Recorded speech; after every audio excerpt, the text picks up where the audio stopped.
بسم اللہ الرحمن الرحیم۔ اخلاق و اوصاف۔ نبی کریم صلی اللہ علیہ وسلم ایسے جمال خلق اور کمال خلق سے متصف تھے جو حیطِ بیان سے باہر ہے۔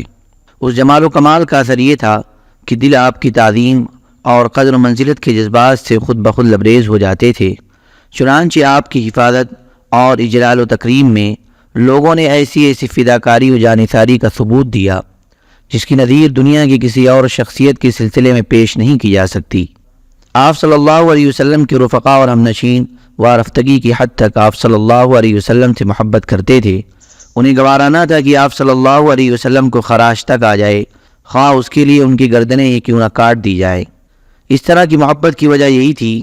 کہ عادتاً جن کمالات پر جان چھڑکی جاتی ہے ان کمالات سے جس قدر حصہ وافر آپ صلی اللہ علیہ وسلم کو عطا ہوا تھا کسی اور انسان کو نہ ملا۔ ذیل میں ہم عاجزی و بے مائگی کے اعتراف کے ساتھ ان روایات کا خلاصہ پیش کر رہے ہیں جن کا تعلق آپ صلی اللہ علیہ وسلم کے جمال و کمال سے ہے۔ حلیہ مبارک۔ ہجرت کے وقت رسول اللہ صلی اللہ علیہ وسلم معبد خزاعیہ کے خیمے سے گزرے تو اس نے آپ کی روانگی کے بعد اپنے شوہر سے آپ صلی اللہ علیہ وسلم کے حلیہ مبارک کا جو نقشہ کھینچا تھا وہ یہ ہے: چمکتا رنگ، تابدار چہرہ، خوبصورت ساخ، نہ تودے پن کا عیب نہ گنجے پن کی خامی، جمال جہاں تاب کے ساتھ ڈھلا ہوا پیکر، سرمگی آنکھیں، لمبی پلکیں، بھاری آواز، لمبی گردن، سفید و سیاہ آنکھیں، سیاہ سرمگی پلکیں، باریک اور باہم ملے ہوئے ابرو، چمکدار کالے بال، خاموش ہو تو باوقار، گفتگو کریں تو پرکشش، دور سے دیکھنے میں سب سے تابناک و پرجمال، قریب سے سب سے خوبصورت اور شیریں، گفتگو میں چاشنی، بات واضح اور دو ٹوک، نہ مختصر نہ فضول، انداز ایسا کہ گویا لڑی سے موتی جھڑ رہے ہیں، درمیانہ قد، نہ ناٹا کی نگاہ میں نہ جچے نہ لمبا کی ناگوار لگے، دونوں شاخوں کے درمیان ایسی شاخ کی طرح ہیں جو سب سے زیادہ تازہ و خوش منظر ہے۔ رفقا آپ کے گرد حلقہ بنائے ہوئے کچھ فرمائیں تو توجہ سے سنتے ہیں، کوئی حکم دیں تو لبک کر بجا لاتے ہیں، مطاع و مکرم، نہ ترش رو نہ لغو گو۔ حضرت علی رضی اللہ تعالیٰ عنہ آپ صلی اللہ علیہ وسلم کا وصف بیان کرتے ہوئے فرماتے ہیں: آپ صلی اللہ علیہ وسلم نہ لمبے تڑنگے تھے نہ ناٹے کھوٹے، لوگوں کے حساب سے درمیانہ قد کے تھے، بال نہ زیادہ گھگریالے تھے نہ بالکل کھڑے کھڑے، بلکہ دونوں کے بیچوں بیچ کی کیفیت تھی۔ رخسار نہ بہت زیادہ پرگوش تھا نہ تھوڑی چھوٹی اور پیشانی پست، چہرہ کسی قدر گولائی لیے ہوئے تھا، رنگ گورا گلابی، آنکھیں سرخی مائل، پلکیں لمبی، جوڑوں اور موڑوں کی ہڈیاں بڑی بڑی، سینہ پر ناف تک بالوں کی ہلکی سی لکیر، بقیہ جسم بال سے خالی، ہاتھ اور پاؤں کی انگلیاں پرگوشت، چلتے تو قدرے جھٹکے سے پاؤں اٹھاتے اور یوں چلتے گویا کسی ڈھلان پر چل رہے ہیں، جب کسی طرف متوجہ ہوتے تو پورے وجود کے ساتھ متوجہ ہوتے، دونوں کندھوں کے درمیان مہر نبوت تھی۔ آپ صلی اللہ علیہ وسلم سارے انبیاء کے خاتم تھے، سب سے زیادہ سخی دست اور سب سے بڑھ کر جرأت مند، سب سے زیادہ صادق اللہجہ اور سب سے بڑھ کر عہد و پیمان کے پابند وفا، سب سے زیادہ نرم طبیعت اور سب سے شریف ساتھی تھے۔ جو آپ صلی اللہ علیہ وسلم کو اچانک دیکھتا ہیبت زدہ ہو جاتا، جو جان پہچان کے ساتھ ملتا محبوب رکھتا۔ آپ کا وصف بیان کرنے والا یہی کہہ سکتا ہے کہ میں نے آپ صلی اللہ علیہ وسلم سے پہلے اور آپ صلی اللہ علیہ وسلم کے بعد آپ جیسا نہیں دیکھا۔ حضرت علی رضی اللہ تعالیٰ عنہ کی ایک روایت میں کہ آپ صلی اللہ علیہ وسلم کا سر بڑا تھا، جوڑوں کی ہڈیاں بھاری بھاری تھیں، سینے پر بالوں کی لمبی لکیر تھی، جب آپ چلتے تو قدرے جھک کر چلتے گویا کسی ڈھلوان سے اتر رہے ہیں۔ حضرت جابر بن سمرہ رضی اللہ تعالیٰ عنہ کا بیان ہے کہ آپ صلی اللہ علیہ وسلم کا دہانہ کشادہ تھا، آنکھیں ہلکی سرخی لیے ہوئے اور ایڑیاں باریک۔ حضرت ابو طفیل کہتے ہیں کہ آپ صلی اللہ علیہ وسلم گورے رنگ، پرملاحت چہرے اور میانہ قد و قامت کے تھے۔ حضرت انس بن مالک رضی اللہ تعالیٰ عنہ کا ارشاد ہے کہ آپ صلی اللہ علیہ وسلم کی ہتھیلیاں کشادہ تھیں اور رنگ چمکدار، نہ خالص سفید نہ گندم گو۔ وفات کے وقت تک سر اور چہرے کے 20 بال بھی سفید نہ ہوئے تھے، صرف کنپٹی کے بالوں میں کچھ سفیدی تھی اور چند بال سر کے سفید تھے۔ حضرت ابو جحیفہ کہتے ہیں کہ میں نے آپ صلی اللہ علیہ وسلم کے نچلے ہونٹ کے نیچے انفقہ یعنی داڑھی کے بچے میں سفیدی دیکھی۔ حضرت عبداللہ بن بصر کا بیان ہے کہ آپ صلی اللہ علیہ وسلم کے انفقہ یعنی داڑھی بچہ میں چند بال سفید تھے۔ حضرت برا کا بیان ہے کہ آپ صلی اللہ علیہ وسلم کا پیکر درمیانی تھا، دونوں کندھوں کے درمیان دوری تھی، بال دونوں کانوں کی لو تک پہنچتے تھے۔ میں نے آپ صلی اللہ علیہ وسلم کو سرخ جوڑا زیب تن کیے ہوئے دیکھا، کبھی کوئی چیز آپ سے زیادہ خوبصورت نہ دیکھی۔ پہلے آپ صلی اللہ علیہ وسلم اہل کتاب کی موافقت پسند کرتے تھے، اس لیے بال میں کنگھی کرتے تو مانگ نہ نکالتے، لیکن بعد میں مانگ نکالا کرتے تھے۔ حضرت برا کہتے ہیں کہ آپ صلی اللہ علیہ وسلم کا چہرہ سب سے زیادہ خوبصورت تھا اور آپ کے اخلاق سب سے بہتر تھے۔ ان سے دریافت کیا گیا کہ کیا نبی صلی اللہ علیہ وسلم کا چہرہ تلوار جیسا تھا؟ انہوں نے کہا نہیں، بلکہ چاند جیسا تھا۔ ایک روایت میں کہ آپ کا چہرہ گول تھا۔ ربیع بنت معاوض کہتی ہیں کہ اگر تم حضور کو دیکھتے تو لگتا کہ تم نے طلوع ہوتے ہوئے سورج کو دیکھا ہے۔ حضرت جابر بن سمرہ رضی اللہ تعالیٰ عنہ کا بیان ہے کہ میں نے ایک بار چاندنی رات میں آپ صلی اللہ علیہ وسلم کو دیکھا، آپ صلی اللہ علیہ وسلم پر سرخ جوڑا تھا۔ میں رسول اللہ صلی اللہ علیہ وسلم کو دیکھتا اور چاند کو دیکھتا، آخر اسی نتیجے پر پہنچا کہ آپ صلی اللہ علیہ وسلم چاند سے زیادہ خوبصورت ہیں۔ حضرت ابو ہریرہ رضی اللہ تعالیٰ عنہ کا بیان ہے کہ میں نے رسول اللہ صلی اللہ علیہ وسلم سے زیادہ خوبصورت کوئی چیز نہیں دیکھی، لگتا تھا سورج آپ صلی اللہ علیہ وسلم کے چہرے میں رواں دواں ہے، اور میں نے رسول اللہ صلی اللہ علیہ وسلم سے بڑھ کر کسی کو تیز رفتار نہیں دیکھا، لگتا تھا زمین آپ کے لیے لپیٹی جا رہی ہے، ہم تو اپنے آپ کو تھکا مارتے تھے اور آپ بالکل بے فکر۔ حضرت کعب بن مالک کا بیان ہے کہ جب آپ صلی اللہ علیہ وسلم خوش ہوتے تو چہرہ دمک اٹھتا، گویا چاند کا ایک ٹکڑا ہے۔ ایک بار آپ صلی اللہ علیہ وسلم حضرت عائشہ رضی اللہ تعالیٰ عنہ کے پاس تشریف فرما تھے، پسینہ آیا تو چہرے کی دھاریاں چمک اٹھیں۔ یہ کیفیت دیکھ کر حضرت عائشہ رضی اللہ تعالیٰ عنہ نے ابو کبیر حدری کا یہ شعر پڑھا، جب ان کے چہرے کی دھاریاں دیکھو تو وہ یوں چمکتی ہیں جیسے روشن بادل چمک رہا ہو۔ ابو بکر رضی اللہ تعالیٰ عنہ آپ کو دیکھ کر یہ شعر پڑھتے تھے، آپ امین ہیں، چنیدہ و برگزیدہ ہیں، خیر کی دعوت دیتے ہیں، گویا ماہ کامل کی روشنی ہیں جس سے تاریکی آگ مچوری کھیل رہی ہے۔ حضرت عمر رضی اللہ تعالیٰ عنہ زہیر کا یہ شعر پڑھتے جو حرم بن سنان کے بارے میں کہا گیا تھا، اگر آپ بشر کے سوا کسی اور چیز سے ہوتے تو آپ ہی 14ویں کی رات کو روشن کرتے۔ پھر فرماتے کہ رسول اللہ صلی اللہ علیہ وسلم ایسے ہی تھے، جب آپ غضبناک ہوتے تو چہرہ سرخ ہو جاتا، گویا دونوں رخساروں میں دانے انار نچوڑ دیا گیا ہے۔ حضرت جابر بن سمرہ کا بیان ہے کہ آپ صلی اللہ علیہ وسلم کی پڈلیاں قدرے پتلی تھی اور آپ ہنستے تو صرف تبسم فرماتے، آنکھیں سرمگی تھیں، تم دیکھتے تو کہتے کہ آپ صلی اللہ علیہ وسلم نے آنکھوں میں سرما لگا رکھا ہے، حالانکہ سرما نہ لگا ہوا تھا۔ حضرت ابن عباس کا ارشاد ہے کہ آپ صلی اللہ علیہ وسلم کے آگے کے دونوں دانت الگ الگ تھے، جب آپ گفتگو فرماتے تو ان دانتوں کے درمیان سے نور جیسا نکلتا دکھائی دیتا۔ گردن گویا چاندی کی صفائی لیے ہوئے گڑیا کی گردن تھی، پلکیں طویل، داڑھی گھنی، پیشانی کشادہ، ابرو پیوستہ اور ایک دوسرے سے الگ، ناک اونچی، رخسار ہلکے، لبہ سے ناف تک چھڑی کی طرح دوڑا ہوا بال، اور اس کے سوا شکم اور سینے پر کہیں بال نہیں، البتہ بازو اور موڑوں پر بال تھے، شکم اور سینہ برابر، سینہ مسطح اور کشادہ، کلائیاں بڑی بڑی، ہتھیلیاں کشادہ، قد کھڑا، تلوے خالی، آدھا بڑے بڑے، جب چلتے تو جھٹکے کے ساتھ چلتے، قدرے جھکاؤ کے ساتھ آگے بڑھتے اور سہل رفتار سے چلتے۔ حضرت انس رضی اللہ تعالیٰ عنہ فرماتے ہیں کہ میں نے کوئی حریر و دیبا نہیں چھوا جو رسول اللہ صلی اللہ علیہ وسلم کی ہتھیلی سے زیادہ نرم ہو، اور نہ کبھی کوئی عنبر یا مشک یا کوئی ایسی خوشبو سونگھی جو رسول اللہ صلی اللہ علیہ وسلم کی خوشبو سے بہتر ہو۔ حضرت ابو جحیفہ رضی اللہ عنہ کہتے ہیں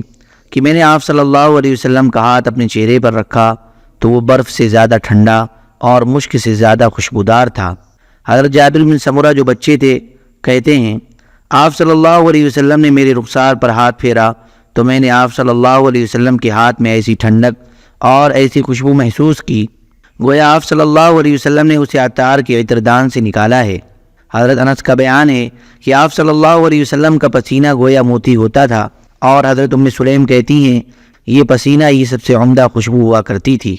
حضرت جابر کہتے ہیں کہ آپ صلی اللہ علیہ وسلم کسی راستے سے تشریف لے جاتے اور آپ کے بعد کوئی اور گزرتا تو آپ کے جسم یا پسینہ کی خوشبو کی وجہ سے جان جاتا کہ آپ صلی اللہ علیہ وسلم یہاں سے تشریف لے گئے ہیں۔ آپ صلی اللہ علیہ وسلم کے دونوں کندھوں کے درمیان مہر نبوت تھی جو کبوتر کے انڈے جیسی اور جسم مبارک کے ہی مشابہ تھی۔ یہ بائیں کندھے کی کھرری یعنی نرم ہڈی کے پاس تھی، اس پر مسوں کی طرح تیلوں کا جمگھٹ تھا۔ کمال نفس اور مکارم اخلاق۔ نبی صلی اللہ علیہ وسلم فصاحت و بلاغت میں ممتاز تھے۔ آپ صلی اللہ علیہ وسلم طبیعت کی روانی، لفظ کے نکھار، فقروں کی جلالت، معانی کی صحت اور تکلف سے دوری کے ساتھ ساتھ جوامع الکلم یعنی جامع باتوں سے نوازے گئے تھے۔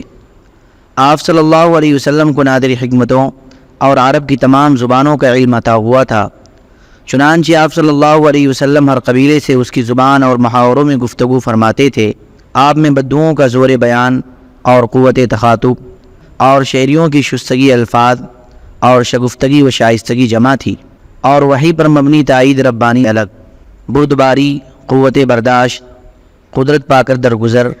مشکلات پر صبر، ایسے اوصاف تھے جن کے ذریعے اللہ تعالیٰ نے آپ صلی اللہ علیہ وسلم کی تربیت کی تھی۔ ہر حلیم و بردبار کی کوئی نہ کوئی لغزش اور کوئی نہ کوئی افواج جانی جاتی ہے، مگر نبی صلی اللہ علیہ وسلم کی بلندی کردار کا عالم یہ تھا کہ آپ کے خلاف دشمنوں کی ایذا رسانی اور بدمعاشوں کی خودسری و زیادتی جس قدر بڑھتی گئی، آپ صلی اللہ علیہ وسلم کے صبر و حلم میں اسی قدر اضافہ ہوتا گیا۔ حضرت عائشہ رضی اللہ عنہا فرماتی ہیں کہ رسول اللہ صلی اللہ علیہ وسلم کو جب بھی دو کاموں کے درمیان اختیار دیا جاتا تو آپ وہی کام اختیار فرماتے جو آسان ہوتا جب تک کہ وہ گناہ کا کام نہ ہوتا۔ اگر گناہ کا کام ہوتا تو آپ سب سے بڑھ کر اس سے دور رہتے۔ آپ نے کبھی اپنے نفس کے لیے انتقام نہ لیا، البتہ اگر اللہ کی حرمت چاک کی جاتی تو آپ اللہ کے لیے انتقام لیتے۔ آپ سب سے بڑھ کر غیظ و غضب سے دور تھے اور سب سے جلدی راضی ہو جاتے تھے۔ جود و کرم کا وصف ایسا تھا کہ اس کا اندازہ ہی نہیں کیا جا سکتا۔ آپ اس شخص کی طرح بخشش و نوازش فرماتے تھے جسے فقر کا اندیشہ ہی نہ ہو۔ حضرت ابن عباس رضی اللہ تعالیٰ عنہ کا بیان ہے کہ نبی صلی اللہ علیہ وسلم سب سے بڑھ کر پیکر جود و سخا تھے، اور آپ کا ذریعہ سخاوت رمضان میں اس وقت زیادہ پرجوش ہو جاتا جب حضرت جبرائیل علیہ السلام آپ سے ملاقات فرماتے، اور حضرت جبرائیل علیہ السلام رمضان میں آپ سے ہر رات ملاقات فرماتے اور قرآن کا دور کراتے۔ پس رسول اللہ صلی اللہ علیہ وسلم خیر کی سخاوت میں یعنی خزائن رحمت سے مالا مال کر کے بھیجی ہوئی ہوا سے بھی زیادہ پیش ہوتے تھے۔ حضرت جابر رضی اللہ عنہ کا ارشاد ہے کہ ایسا کبھی نہیں ہوا کہ آپ صلی اللہ علیہ وسلم سے کوئی چیز مانگی گئی ہو اور آپ نے نہیں کہہ دیا ہو۔ شجاعت، بہادری اور دلیری میں بھی آپ کا مقام سب سے بلند اور معروف تھا۔ آپ سب سے زیادہ دلیر تھے، نہایت کٹھن اور مشکل مواقع پر جبکہ اچھے جانبازوں اور بہادروں کے پاؤں اکھڑ گئے، آپ اپنی جگہ برقرار رہے اور پیچھے ہٹنے کے بجائے آگے ہی بڑھتے گئے۔ پائے ثبات میں ذرا لغزش نہ آئی۔ بڑے بہادر بھی کبھی نہ کبھی بھاگے اور پسپا ہوئے، مگر آپ میں یہ بات کبھی نہیں پائی گئی۔ حضرت علی رضی اللہ تعالیٰ عنہ کا بیان ہے کہ جب زور کا رن پڑتا اور جنگ کے شعلے خوب بھڑک اٹھتے تو ہم رسول اللہ صلی اللہ علیہ وسلم کی آڑ لیا کرتے تھے۔ آپ سے بڑھ کر کوئی شخص دشمن کے قریب نہ ہوتا۔ حضرت انس کا بیان ہے کہ ایک رات اہل مدینہ کو خطرہ محسوس ہوا، لوگ شور کی طرف دوڑے تو راستے میں رسول اللہ صلی اللہ علیہ وسلم واپس آتے ہوئے ملے۔ آپ صلی اللہ علیہ وسلم لوگوں سے پہلے ہی آواز کی جانب پہنچ کر خطرے کے مقام کا جائزہ لے چکے تھے۔ اس وقت آپ صلی اللہ علیہ وسلم ابو طلحہ رضی اللہ عنہ کے بغیر زین کے گھوڑے پر سوار تھے، گردن میں تلوار حمائل کر رکھی تھی اور فرما رہے تھے، ڈرو نہیں، کوئی خطرہ نہیں۔ آپ صلی اللہ علیہ وسلم سب سے زیادہ حیادار اور پست نگاہ تھے۔ ابو سعید خدری رضی اللہ تعالیٰ عنہ فرماتے ہیں کہ آپ پردہ نشین کنواری عورت سے بھی زیادہ حیادار تھے۔ جب آپ کو کوئی بات ناگوار گزرتی تو چہرے سے پتہ لگ جاتا۔ اپنی نظریں کسی کے چہرے پر گاڑتے نہ تھے، نگاہ پست رکھتے تھے اور آسمان کی بنسبت زمین کی طرف نظر زیادہ دیر تک رہتی تھی۔ عموماً نیچی نگاہ سے تاکتے۔ حیا اور کرم نفس کا عالم یہ تھا کہ کسی سے ناگوار بات رو در رو نہ کہتے، اور کسی کو کوئی ناگوار بات آپ صلی اللہ علیہ وسلم تک پہنچتی تو نام لے کر اس کا ذکر نہ کرتے، بلکہ یوں فرماتے کہ کیا بات ہے کہ کچھ لوگ ایسا کر رہے ہیں۔ فرزدق کے شعر کے سب سے زیادہ صحیح مصداق آپ صلی اللہ علیہ وسلم تھے۔ آپ حیا کے سبب نگاہ پست رکھتے ہیں اور آپ کی ہیبت کے سبب نگاہیں پست رکھی جاتی ہیں، چنانچہ آپ صلی اللہ علیہ وسلم سے اسی وقت گفتگو کی جاتی ہے جب آپ تبسم فرما رہے ہوں۔ آپ سب سے زیادہ عادل، پاک دامن، صادق اللہجہ اور عظیم الامانت تھے۔ اس کا اعتراف آپ کے دوست دشمن سب کو ہے، نبوت سے پہلے آپ کو امین کہا جاتا تھا اور دور جاہلیت میں آپ کے پاس فیصلے کے لیے مقدمات لائے جاتے تھے۔ جامع ترمذی میں حضرت علی رضی اللہ تعالیٰ عنہ سے مروی ہے کہ ایک بار ابو جہل نے آپ صلی اللہ علیہ وسلم سے کہا، ہم آپ کو جھوٹا نہیں کہتے، البتہ آپ جو کچھ لے کر آئے ہیں اسے جھٹلاتے ہیں۔ اس پر اللہ تعالیٰ نے یہ آیت نازل فرمائی، فَإِنَّهُمْ لَا يُكَذِّبُونَكَ وَلَكِنَّ الظَّالِمِينَ بِآيَاتِ اللَّهِ يَجْحَدُونَ۔ یہ لوگ آپ کو نہیں جھٹلاتے بلکہ یہ ظالم اللہ کی آیتوں کا انکار کرتے ہیں۔ ہرقل نے ابو سفیان سے دریافت کیا کہ کیا اس نبی صلی اللہ علیہ وسلم نے جو بات کہی ہے اس کے کہنے سے پہلے تم لوگ اسے جھوٹ سے متہم کرتے تھے؟ تو ابو سفیان نے جواب دیا کہ نہیں۔ آپ صلی اللہ علیہ وسلم سب سے زیادہ متواضع اور تکبر سے دور تھے۔ جس طرح بادشاہوں کے لیے ان کے خدام و حاشیہ بردار کھڑے رہتے ہیں، اسی طرح اپنے لیے آپ صحابہ کرام کو کھڑے ہونے سے منع فرماتے تھے، مسکینوں کی عیادت کرتے تھے، فقراء کے ساتھ اٹھتے بیٹھتے تھے، غلام کی دعوت منظور فرماتے تھے، صحابہ کرام میں کسی امتیاز کے بغیر ایک عام آدمی کی طرح بیٹھتے تھے۔ حضرت عائشہ رضی اللہ عنہا فرماتی ہیں کہ آپ اپنے جوتے خود ٹانکتے تھے، اپنے کپڑے خود سیتے تھے اور اپنے ہاتھ سے اس طرح کام کرتے تھے جیسے تم میں سے کوئی آدمی اپنے گھر کے کام کاج کرتا ہے۔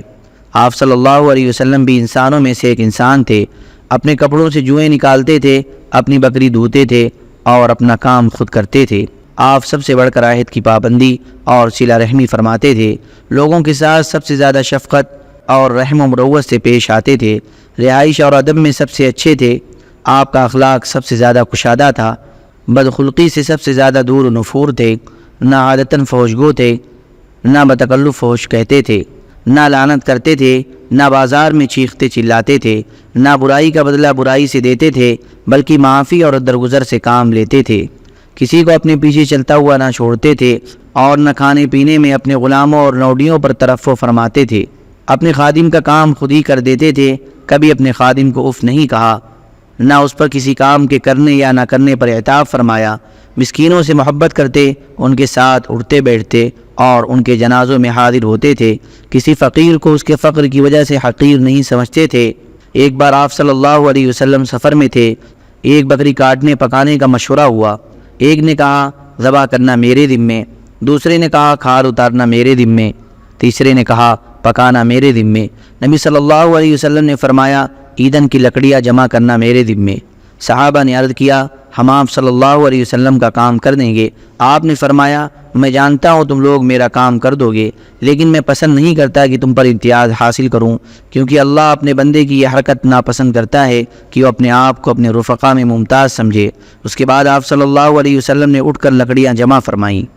آئیے ذرا ہند بن ابی حالہ کی زبانی رسول اللہ صلی اللہ علیہ وسلم کے اوصاف سنیں۔ ہند اپنی ایک طویل روایت میں کہتے ہیں رسول اللہ صلی اللہ علیہ وسلم پیہم غموں سے دوچار تھے، ہمیشہ غور و فکر فرماتے رہتے تھے، آپ کے لیے راحت نہ تھی، بلا ضرورت نہ بولتے تھے، دیر تک خاموش رہتے تھے، از اول تا آخر بات پورے منہ سے کرتے تھے، یعنی صرف منہ کے کنارے سے نہ بولتے تھے، جامع اور دو ٹوک کلمات کہتے تھے جن میں نہ فضول گوئی ہوتی تھی نہ کوتاہی، نرم خو تھے، جفا جو اور حقیر نہ تھے، نعمت معمولی بھی ہوتی تو اس کی تعظیم کرتے تھے، کسی چیز کی مذمت نہیں فرماتے تھے، کھانے کی نہ برائی کرتے تھے نہ تعریف، حق کو کوئی نقصان پہنچاتا تو جب تک انتقام نہ لے لیتے آپ کے غضب کو روکا نہ جا سکتا تھا، البتہ کشادہ دل تھے، اپنے نفس کے لیے نہ غضبناک ہوتے نہ انتقام لیتے، جب اشارہ فرماتے تو پوری ہتھیلی سے اشارہ فرماتے اور تعجب کے وقت ہتھیلی پلٹتے، جب غضبناک ہوتے تو رخ پھیر لیتے اور جب خوش ہوتے تو نگاہ پست فرماتے۔ آپ کی بیشتر ہنسی تبسم کی صورت میں تھی، مسکراتے تو دانت اولوں کی طرح چمکتے، لا یعنی بات سے زبان روکے رکھتے،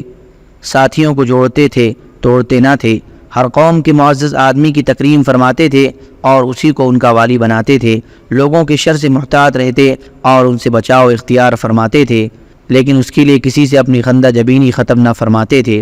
اپنے اصحاب کی خبر گیری کرتے اور لوگوں کے حالات دریافت کرتے، اچھی چیز کی تحسین و تصویف فرماتے اور بری چیز کی تقبیح و توہین،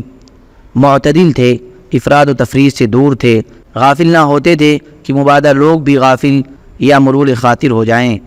ہر حالت کے لیے مستعد رہتے تھے، حق سے کوتاہی نہ فرماتے تھے، نہ حق سے تجاوز فرما کر نہ حق کی طرف جاتے تھے،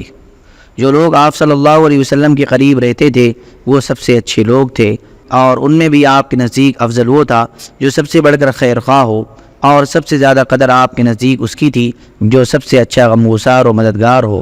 آپ اٹھتے بیٹھتے اللہ کا ذکر ضرور فرماتے، جگہ متعین نہ فرماتے، یعنی اپنے لیے کوئی امتیازی جگہ مقرر نہ فرماتے۔ جب قوم کے پاس پہنچتے تو مجلس میں جہاں جگہ مل جاتی بیٹھ جاتے اور اسی کا حکم بھی فرماتے۔ سب اہل مجلس پر برابر توجہ فرماتے، حتیٰ کہ کوئی جلیس یہ محسوس نہ کرتا کہ کوئی شخص آپ صلی اللہ علیہ وسلم کے نزدیک اس سے زیادہ باعزت ہے۔ کوئی کسی ضرورت سے آپ کے پاس بیٹھتا یا کھڑا ہوتا تو آپ اتنے صبر کے ساتھ اس کے لیے رکے رہتے کہ وہ خود ہی واپس ہوتا۔ کوئی کسی ضرورت کا سوال کرتا تو آپ اسے عطا کیے بغیر یا اچھی بات کہے بغیر واپس نہ فرماتے۔ آپ نے اپنی خندہ جبینی اور اخلاق سے سب کو نوازا، یہاں تک کہ آپ صلی اللہ علیہ وسلم سب کے لیے باپ کا درجہ رکھتے تھے اور سب آپ کے نزدیک یکساں حق رکھتے تھے۔ کسی کو فضیلت تھی تو تقویٰ کی بنیاد پر۔ آپ صلی اللہ علیہ وسلم کی مجلس حلم و حیا اور صبر و امانت کی مجلس تھی، اس میں آوازیں بلند نہ کی جاتی تھیں اور نہ حرمتوں پر عائب لگتے تھے، یعنی کسی کی بے آبروئی کا اندیشہ نہ تھا۔ لوگ تقویٰ کے ساتھ باہم محبت و ہمدردی رکھتے تھے، بڑے کا احترام کرتے تھے، چھوٹے پر رحم کرتے تھے، حاجت مندوں کو نوازتے تھے اور اجنبی کو انس عطا کرتے تھے۔ آپ صلی اللہ علیہ وسلم کے چہرے پر ہمیشہ بشاشت رہتی، سہل خو اور نرم پہلو تھے، جفاجو اور سخت خو نہ تھے، نہ چیختے چلاتے تھے، نہ فحش کہتے تھے، نہ زیادہ عتاب فرماتے تھے، نہ بہت تعریف کرتے تھے۔ جس چیز کی خواہش نہ ہوتی اس سے تغافل برتتے تھے، آپ سے مایوسی نہیں ہوتی تھی۔ آپ نے 3 باتوں سے اپنے نفس کو محفوظ رکھا، نمبر 1 ریا سے، نمبر 2 کسی چیز کی کثرت سے، نمبر 3 اور لا یعنی باتوں سے۔ اور 3 باتوں سے لوگوں کو محفوظ رکھا، یعنی آپ نمبر 1 کسی کی مذمت نہیں کرتے تھے، نمبر 2 کسی کو عار نہیں دلاتے تھے، نمبر 3 اور کسی کی عیب جوئی نہیں کرتے تھے۔ آپ وہی بات نو کی زبان پر لاتے تھے جس میں ثواب کی امید ہوتی۔ جب آپ تکلم فرماتے تو آپ کے ہمنشین یوں سر جھکائے ہوتے گویا سروں پر پرندے بیٹھے ہیں، اور جب آپ خاموش ہوتے تو لوگ گفتگو فرماتے۔ لوگ آپ کے پاس گپ بازی نہ کرتے، آپ کے بعد جو کوئی بولتا سب اس کے لیے خاموش رہتے، یہاں تک کہ وہ اپنی بات پوری کر لیتا۔ ان کی بات وہی ہوتی جو ان کا پہلا شخص کرتا۔ جس بات سے سب لوگ ہنستے اس سے آپ صلی اللہ علیہ وسلم بھی ہنستے، اور جس بات پر سب لوگ تعجب کرتے اس پر آپ بھی تعجب کرتے۔ اجنبی آدمی درست کلامی سے کام لیتا تو اس پر آپ صبر کرتے اور فرماتے، جب تم لوگ حاجت مند کو دیکھو کہ وہ اپنی حاجت کی طلب میں ہے تو اسے سامانی ضرورت سے نواز دو۔ آپ احسان کا بدلہ دینے والے کے سوا کسی سے ثنا کے طالب نہ ہوتے۔ خارجہ بن زید رضی اللہ عنہ کا بیان ہے کہ نبی صلی اللہ علیہ وسلم اپنی مجلس میں سب سے زیادہ باوقار ہوتے، اپنے پاؤں وغیرہ نہ پھیلاتے، بہت زیادہ خاموش رہتے، بلا ضرورت نہ بولتے، جو شخص نامناسب بات بولتا اس سے رخ پھیر لیتے۔ آپ کی ہنسی مسکراہٹ تھی اور کلام 2 ٹوک، نہ فضول نہ کوتاہ۔ آپ کے صحابہ کی ہنسی بھی آپ کی توقیر و ابتدا میں مسکراہٹ ہی کی حد تک ہوتی۔ حاصل یہ کہ نبی صلی اللہ علیہ وسلم بے نظیر صفات کمال سے آراستہ تھے۔ آپ کے رب نے آپ کو بے نظیر ادب سے نوازا تھا، حتیٰ کہ اس نے خود آپ کی تعریف میں فرمایا وَإِنَّكَ لَعَلَىٰ خُلُقٍ عَظِيمٍ، یقیناً آپ عظیم اخلاق پر ہیں۔ اور یہ ایسی خوبیاں تھیں جن کی وجہ سے لوگ آپ کی طرف کھنچ آئے، دلوں میں آپ کی محبت بیٹھ گئی اور آپ کو قیادت کا وہ مقام حاصل ہوا کہ لوگ آپ پر وارفتہ ہو گئے۔ انہی خوبیوں کے سبب آپ کی قوم کی اکڑ اور سختی نرمی میں تبدیل ہوئی، یہاں تک کہ اللہ کے دین میں فوج در فوج داخل ہو گئی۔ یاد رہے کہ ہم نے پچھلے صفحات میں آپ کی جن خوبیوں کا ذکر کیا ہے وہ آپ صلی اللہ علیہ وسلم کے کمال اور عظیم صفات کے مظاہر کی چند چھوٹی چھوٹی لکیریں ہیں، ورنہ آپ کے مجد و شرف اور شمائل و خصائل کی بلندی اور کمال کا یہ عالم تھا کہ ان کی حقیقت اور تہ تک نہ رسائی ممکن ہے، نہ اس کی گہرائی ناپی جا سکتی ہے۔ بھلا عالم وجود کی اس سب سے عظیم بشر کی عظمت کی کن تک کس کی رسائی ہو سکتی ہے، جس نے مجد و کمال کی سب سے بلند چوٹی پر اپنا نشیمن بنایا اور اپنے رب کے نور سے اس طرح منور ہوا کہ کتاب الہی ہی کو اس کا وصف اور خلق قرار دیا گیا، یعنی قاری نظر آتا ہے، حقیقت میں ہے قرآن۔ اللہم صلی علی محمد وعلی آل محمد کما صلیت علی ابراہیم وعلی آل ابراہیم انک حمید مجید۔ اللہم بارک علی محمد وعلی آل محمد کما بارکت علی ابراہیم وعلی آل ابراہیم انک حمید مجید۔ سبحان ربک رب العزة عما یصفون وسلام علی المرسلین والحمد للہ رب العالمین۔